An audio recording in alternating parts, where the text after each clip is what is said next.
Okay, so the bottom line is we only had a 23-minute window for this piece that, of course, is called Weathering the Season's Winter. So there was a lot of stuff that I had to cut out that are really important weather things. So we thought we'd just chat about it, and we hope you like this. This is fun, and we have a good time talking weather. You know, we're just all nerds. It's fabulous. So, okay, let's talk about that piece you did, the Weather Minds that you did on snow tires was super interesting. So it wasn't like, should you buy snow tires? It was more like, why do they work? Yeah. It wasn't, I'm not trying to sell them to you. Yeah. Sell me. But why not? Although I will say I this. don't buy snow tires for my truck. I swear by them. I just put my third pair on my third car, and I've had them on SUVs, I've had them on sedans, and they do make a difference. Now, you can't drive like a maniac with snow tires and think it's just dry pavement, but it's the composite. They stay softer, they grip better because of that composite. If you have an all-season tire and it's 10 degrees outside, they will become rock hard. Right. The snow tire will stay a little more flexible, and that gives you better grip. The treads are cut differently. They're deeper, they throw the snow better, and then they have what they call sipes, which are just a lot of lateral cuts in them, and it's just more. Do you work at Goodyear? You should. Like I said, I have purchased these. I've used them in other states. You did a lot of research. Yeah. He's a believer in the product. No, it's good. I know they work. He's a scientist. That's awesome. I love it. I swear by them. And again, if you have all-wheel drive, four-wheel drive, and you don't want to get them, I understand. Yeah. But like I said, I've had them on these sedans. I've had them on just front-wheel drive SUVs. And they make a difference. They do. Especially when you are stopping and you're seeing that car stop to the red light, and you're like, I'm kind of glad I have these tires now. Yeah, for sure. So. My dad always would tell me, God love him, he would say, Belinda, put on your hat. It's your chimney. You got to cover your hat. So you did that whole thing about what to have in your car. Yeah. And people are like, do you really need to do that? I mean, how important do you really think all that stuff is to have in your car when you live in Minnesota? I mean, I know you guys travel all over the place, but even in the city, it's important. Especially rural spots. I remember when I drove from Pine City to Duluth every single day, and to work in Duluth. Yeah, I drove 90 miles in the middle of winter to drive to Duluth. Well, I'm not probably the only person driving 35 in this state in the middle of the winter. Mm-hmm. And there were times where I'm like, if I got an accident or went off the side of the road on 35, nobody's gonna see me. Nobody's gonna know I'm here. Because it's like 4 in the morning, 3 in the morning. Yeah, right? and it was 40, 50 below out every single morning in 2013 in that winter. Uphill both ways. Yeah. Pull my bootstraps up. But listen, it was moments like that. Now, I never did get an accident, but if you ever got stranded or anything like that, you think about 50 below, your car doesn't work, you're going to need to be prepared. It's easy measures to take to have things in your car. It doesn't take up any space. Exactly. I love that list. And you even hit a deer this year coming in here. Yeah, 70 mile an hour. Just, you never know what's going to happen in Minnesota. I mean, you hit a deer, it strands your car. I mean, you hit a deer hard enough, you're going to be stranded. So let's talk roads for a minute. I know we've done this piece before, but it's so interesting, and the science is how much more slippery all of the bridges and the raised decks are. Mm-hmm. I have to remind myself. Yeah. But what about that, Ben? Talk about that for a minute. Well, you can live it. I mean, it's the bridges and the overpasses, those are the things that freeze first. So especially in the initial onset of a storm, most of the roads might just be wet because the road is insulated by the ground. So a lot of the snow will actually melt on contact. The bridges, however, they get in contact with the cold not only on the surface, but also underneath the bridge as well. So that cools down that surface faster. That's why we end up with icy bridges and overpasses. That stuff happens, I mean, on all these random mornings, there's no snow, you get a little bit of moisture in the atmosphere, and all of a sudden the bridges are slick, and you're like, what happened? It happens all the time. And even though we're all seasoned to winter, and it's not like it's the first time and we live in Arkansas and they have 2 plows. I mean, you know what I mean? Right. We're seasoned to it, but it is one of those things where you're like, and you kind of think about it, right? Yep, you feel it. You feel it, yeah. Car starts doing After a little bit of this. Okay, so let's switch gears. Let's talk about winter animals. How wonderful. I know you guys are out in the outdoors all the time. What is your favorite thing that you note? I'll start. Yeah, go. So I love birds because of my dad, and I love birds, and I have really, over the pandemic, everyone got to be birders. I have become a total bird freak, and I buy a lot of birds. But I have been loving the winter birds this year in particular, and they really come out during the storms. I've learned a lot about how if you, let's say you go on vacation and you have bird feeders, you're like, oh my gosh, well, what if the bird food goes away? Will they come back? And so what I've learned from actual birders, people who actually know a little bit about birds, is that birds are on like, they're moving around the neighborhood and they know who has the food. And if you don't have it, they'll go on. But if you consistently come back and have it, they're like, oh, the Jensens have the food again, and they've got that good food. I don't do the water. I don't do the heated water. There's a lot of controversy about that. But the Cardinals, I mean, you can't beat it. No, Cardinals with white snow. Yeah, it's so great. Oh, the contrast is amazing. Yeah, it's amazing. Anyway, so pretty. that's my little I always just remember the jackrabbits running in my backyard, and they got the jackrabbit trails. Yeah. You know what I'm talking about? Especially when there's all the snow, you're like, oh, there are the jackrabbit That's trails. so fun. I'm like, get off my. I didn't let people, when I was growing up, I don't want anybody to touch the snow in the front yard. If somebody ran off the street, because then you could see the tracks. well, it would ruin everything. Oh, I get it. So okay. my friends knew we had trails to get to the backyard. Don't touch the front yard. I wanted it to be pristine. But the jackrabbits would ruin it. Okay, so because we get to work in the KARE 11 backyard, which is the best weather studio in the country, we all know that it's been around for 38 years. There is a whole darn ecosystem. There is, I mean, I'm just glad I'm top of the food chain out there, because there is, like, what have you seen in the KARE 11 backyard? Okay, so in the fall, when we have the gourds out there, how many hundreds of pumpkins out 5,000, there? We are feeding the wildlife. They come in and they just chow down, and the squirrels got to just get so fat by all the food that they're eating out there. My favorite actually was a summertime thing. I know this is a winter special, but we had a little teeny tiny rabbit. I'm talking a baby rabbit that would fit in.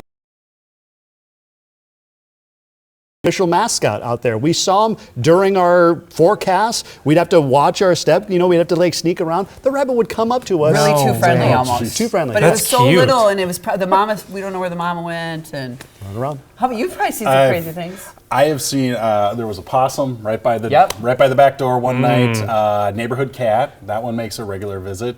Seen plenty of rabbits, but yeah, the gourds. As time goes on, you could see just gourds being demolished. And they just kind of gets bigger and bigger and bigger. But then They start showing up all over the place, But at times too. they are so throwing fat and around. happy out there that they're eating. They're just Yeah. devouring. I've seen 4 or 5 of them at the same time devouring these gourds, and I'm doing first weather. And they're just they don't care. Pay no They don't mind to care. me. They don't care Right. that I'm there. That water feature has brought a lot of birds Yeah. too, because they're running water, but it's also brought a lot. Okay, so possum for sure. We used to have a barred owl. That was amazing. We had this raccoon we named. He showed up all the time. It was when Rick Capcello worked here. So I was like, Ricky Raccoon. He's like, no, that's me. So we had to name him. And I'd be doing the weather, and I'd toss back. We're in the backyard, so the anchors are sitting right here. We're in the backyard. We've got IFB. We can hear them, and I'd be like, and Rick Capcello would say, we can anchor. He's like, it's right behind you. I go, I know. And it would be peeking through the pumpkins. Oh no, with its eyes and the whole thing. And I'm telling you, so we all know. And the good thing is I think these boys know that if there ever is a snake, don't tell me. Just don't What even about tell you. Yeah. Didn't you freak out some bugs one time? Oh, too? there's gosh. huge. The toe biter. Yes. There is What one- happened? Wow, June you went bug. viral or something once. It's a June bug. Oh, yeah, it's it's literally Belinda. There's June prehistoric, bugs, too. and it goes tut, tut, tut, and then I would bring it in. I put it on the set, and Shaver jumped off the set because it doesn't bite. Like, you can be careful with And it. you're touching it? Oh yeah, No, pick up. I'm thinking of the one that's got the giant pinchers up Yes! front. It's seriously like 3-4 inches long. in the water, It's it brings it huge. in. What? Yeah. Yeah, wait. You're Does gonna it see fly? No. Oh boy, does it fly. Oh, speaking of flying, though, did you remember? It was like in the last year. We had those crazy flying squirrels with the big eyes that showed Oh up. yeah, I remember that. They're like climbing up the pillars. They climbed up the whatever pergola, and they were flying around. And we're not making this stuff up, you people. It's crazy. It's so fun. It's so fun. Okay, when you're out in the woods, though, what's your favorite thing to see? Oh gosh, I think.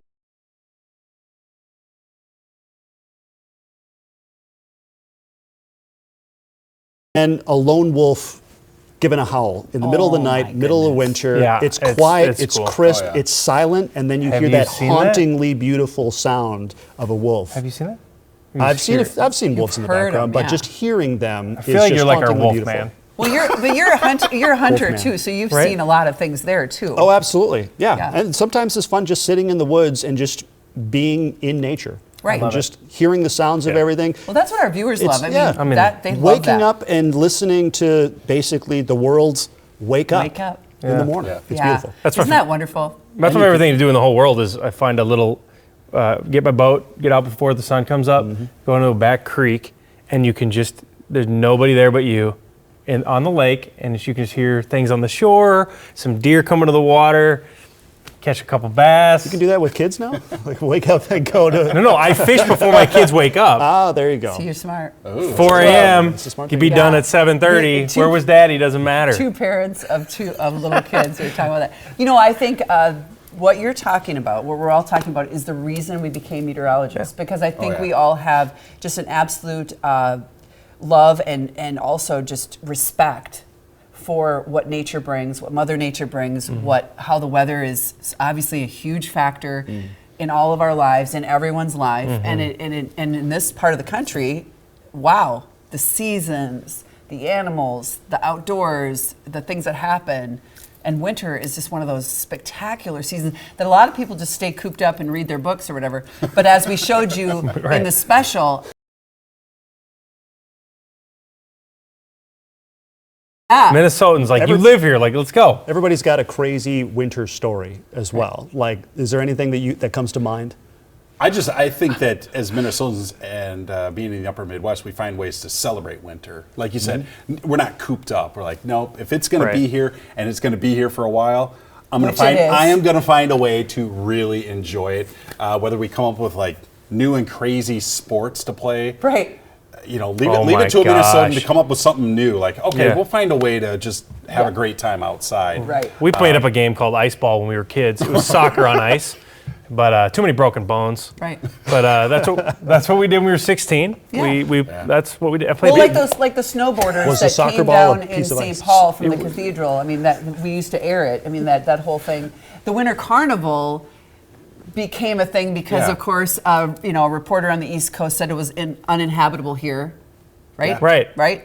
So Yeah. we all know it is actually kind of habitable. We can Yeah. all live here. Can right? I go back to the most hardcore winter here in Minnesota? Let's go. 2013. I worked in Duluth, and you worked in Duluth. In Duluth. Do you remember I that year? was here. I do remember There was that that year. 42-inch snowfall in two harbors that year. And I think we had 92 days below, I don't know the exact days, but 90 plus days below zero. It was not nuts. wind chill. Yeah. No, I you're remember right. that year. You're totally right. You're totally right. People left. We love winter. People left. No, I remember I was doing the weather. It was snowing for like the 45th time in April. I was in the backyard. My clicker didn't work. Yeah. I threw my clicker. I was just like, I'm done talking about snow. It continued to snow into May. It was That was a hardcore The, winter. average- the snowiest winter on record in Duluth is April. 52 inches, right? Yeah. Snowiest 50 month. plus 50 inches of month, snow. yeah. And Oh, the actual storm? The snowiest month on record in Duluth is in April. It's not in December, January, February. It's April. And Those that are was the hardy winter you're folks up talking there. about. where you That's threw your Different clicker out. breed. Love them to death. That 2013 Duluth's beautiful, winter, too. I watched that one from Fort Myers. so- Which one? Oh. 13? But every morning I worked mornings. I'd get up and I'd look at the temperatures and I'd look at the snowfall, You're like, and I'm there just goes thinking, good. man, these poor people. And Hey. I'm calling home every day, like, how is it up there? And I came home for Christmas that year, and I remember, if it wasn't that year, it was the previous year, and driving around and thinking it looks like late February, not late December, because we're waiting for the snow to pile up all winter long. And that was one of those winters I thought, It was the man, tundra. we really kind of The days were getting longer. It didn't matter. We Kept snowing. We Yeah. got out of the gate running that year with the Yeah. snowfall totals. I think that, and I might be wrong, and I know you guys are stats people, mainly Ben, you're such a stats guy, but I do remember this because it was the winter, a lot of people left. So between December 1st and February 28th, the average temperature was 9 degrees, and we were below zero in the metro 52 times. So we had 52 mornings that the bus stop forecast was, the actual temperature was below Right. zero, not wind chill. Right. You had 90 some. Duluth. It was 9 degrees. 9 degrees was the average temperature for those 90 days, which is Woof. the meteorological winter, as we all know. I That was don't. a rough winter, man. Well, because that polar vortex. I but wanted that to was the leave, polar too. vortex year where things got out of hand with that polar. But it was, and it was 50 below. Or I was up on Lake of the Woods that year fishing, and we had 60. Why? Well, there was a special morning. It was one of the I know why. coldest. It was one of the. I don't care about cold. I don't even work. It's fine. It's I just don't you even gotta like. have the right clothes. I just, it's not windy. I just like love it. Speaking of Lake of the Woods, I was up there one year. It was so cold. We did an overnight, and we're in a little shack. It's like maybe 9 feet by 6 feet, something like that. We got problems. It is 48 degrees below zero. Problems. That's the coldest air temperature I've ever What was it? experienced. 48 degrees below zero. Actual temp. Actual air temperature. And of course, we're out ice fishing. There's going to be a little booze involved, right? There Yep. was a bottle of whiskey. Well, it I think kind of always goes it along. was sitting outside to. in the cold, because you don't need a refrigerator. You just put your cold stuff outside. We go out the next morning. We have to push our way out because the edge of the door is frozen shut because of the condensation, the ice, whatever. We go and grab this bottle of whiskey, and it was slushy. We tipped it upside down. All the additives, the brown stuff, stayed frozen up here, and out in the neck drips a little clear liquid. That was that pure alcohol that came out of that. And you just straight into your mouth. Total. Wow. You could start your car with that. Yeah. Seriously, That's that is dangerous. remarkable. That That's is crazy. remarkable. Yeah. It is a good way to sober up, though. Just go out in the cold, right? That's what you said. I've been doing it for years Yeah. after a Saturday night and Sunday morning, especially the ice house. I just literally, this is probably not safe, but I just go lay out there sometimes, just lay on the ice. It's like 20 below out for like 10 well, the seconds. good news is It's an that ice you bath. are an educated meteorologist and you would never put yourself at risk. No, wake up, Wake get up. back inside. Gotta go. Start Gotta ice go. fishing. Now everyone's jumping into the cold water. We do the polar That's so plunge. true. Polar plunge is the same thing. It's Yeah. crazy, but it wakes you up Now the instantly. cold plunge, we're paying for it at places to jump in. My neighbor has a big tub on the backside of his house. He's doing it? Yeah, People big. It love looks, that looks stuff. like a little, Healthy. looks like what could be just a little hot tub, but Yeah. it's definitely not warming So up. I'm not the only one. No, you're not the only one. I stayed at a resort that had I know they're called, what are they called? Saunas? Not Yeah, saunas. yeah. It's sauna. Sauna. What? Sauna. It's a sauna. It's a sauna, whatever you want to say. It's It's a sauna.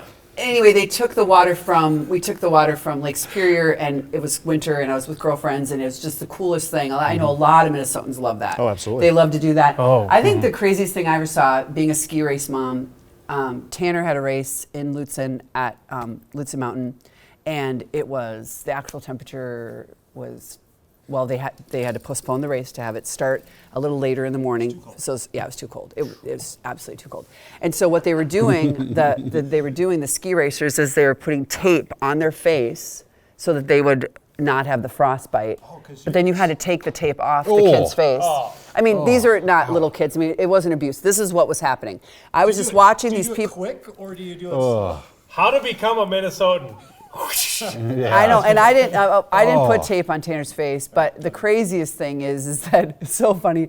Minnesota skiers versus skiers that learn in the West, they're really good on ice. And the funniest thing is he was great when it was horribly cold, and then when it was warm and nice, he wasn't as good. That's for darn sure, because he was Yeah. so good with the, and then of course my husband would sharpen those skis to the point yeah. that we could, cut a steak Sharp afterwards edges. with it. So.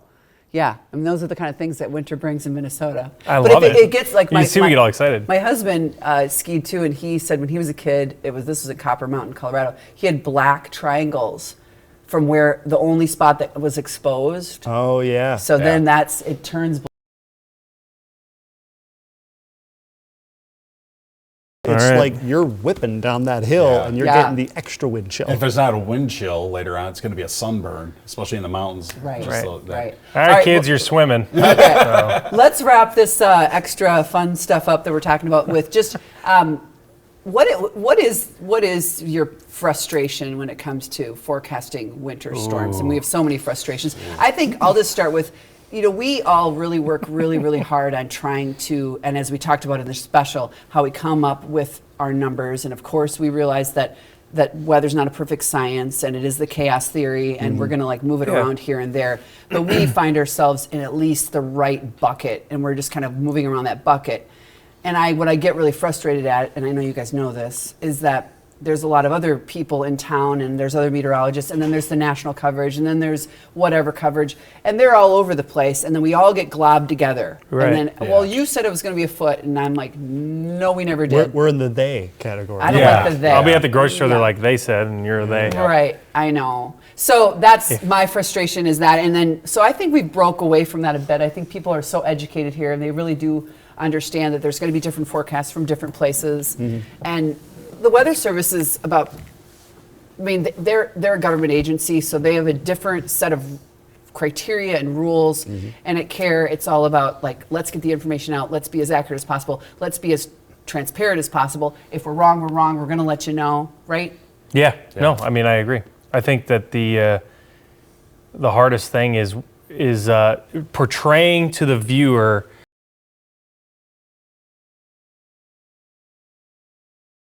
then in the middle of winter talking about a tight gradient of snow. Where it's like rain and snow or ice and snow. Well, yeah, snow but and it goes snow. from a foot to an inch, and it does it in a 10-mile radius. And I think human beings, and it's natural, we don't realize that like my little community is really, really hyper localized. You know, and 10 miles is not much in weather world, but in our world, that feels like a lot, right? Oh, it's here to Burnsville or whatever. But it's so impossible at times to find that line. And how do you portray that? Hey, you're going to see 0 or 12. Sometimes that's what it is. But then you just tell them the truth. And then they're like, well, that guy said it must be great to get paid for like, coming up with these guesses. I will say there's nothing worse than waking up to like 6 inches of flurries, right? Where you call just for fun. You got and 50 to 1 ratio. There's nothing worse in the weather world than waking up and just eating your forecast, right? Because you were forecasting for nothing, and all of a sudden you have this major impactful storm. So we take our job very seriously, and anytime we are incorrect, we don't brush it off. Like, this is a serious situation. We look at what we could have done better and try to be better for next time. Yeah, we really It'll ruin your day. We really care. It does. Waking up, you look out the window, and you're right. There's 6 inches of that partly cloudy on the driveway, and it just destroys your mood for the rest of the day. I agree. But I think building off what you were talking about we're all in this big barrel of apples, is that I think it's that the fact that you have to build the trust, and it takes time to build trust and rapport with the viewers, and for them to come back to you time and time again. But it takes one bad apple or one bad whatever, not a forecast necessarily, but just Messaging. to destroy it. You have to build it up so carefully over time, but it can, like a sandcastle, it can just wash away with one wave. And I think those other bad actors out there are the ones you're constantly dealing with. Just the armchair meteorologist. Oh, yeah. I found this forecast model. It's 240 hours out, but we're going to get 18 inches of snow, and you're just like. And that gets know. traction, and all of Yeah. a sudden everybody's talking It's about maddening. it. Yeah. It's maddening.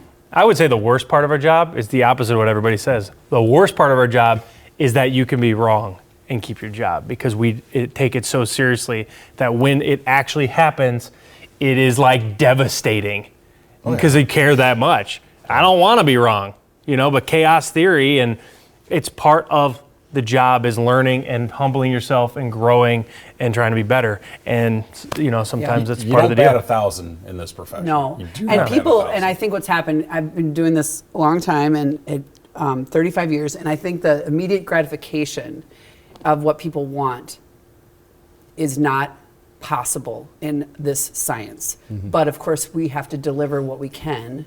And I think we're dealing with trying to be as smart as possible and messaging as much as we can on every single darn platform, because there's so many darn platforms. And back then there wasn't. I mean, people, when I started, I'm 55, I've been doing this since I was 20. So it was, there was the 5, 6, and 10, and people would tune in. And then you held everything until then because you worked on it that long. You had that much time. And, we were typing our column to the Star Tribune. I mean, I'm whatever, dating myself. But I'm just saying that now, they want it now. They want it right now. They want it right now. They want it right. They want to go golfing. They want to not go golfing. They want to plan a wedding. They want to, and I get it. So do I. Right. I love it. But that is the challenge. Right.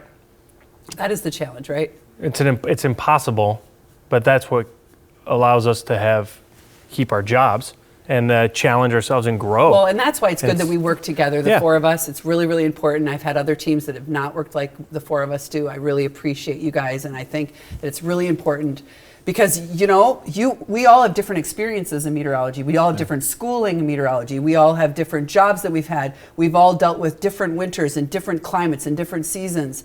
Some of us are pessimistic forecasts. Some of us are conservative forecasts, and so I think that the fact that we work together and we can argue it out and we can come up with a conclusion that we're all pretty much going, Okay, let's go. And it's not a dartboard. I love it, yeah. It's not a dartboard. It's not a monkey in the room. Like, we're actually trying to figure this out. I think we all have the same type of messaging as one, and I think that's the most important thing too. And at the end of the day, being transparent is the most important thing in weather. I agree. And I think that the audience here is very, very educated. We can't underestimate the audience when it comes to the weather in Minnesota.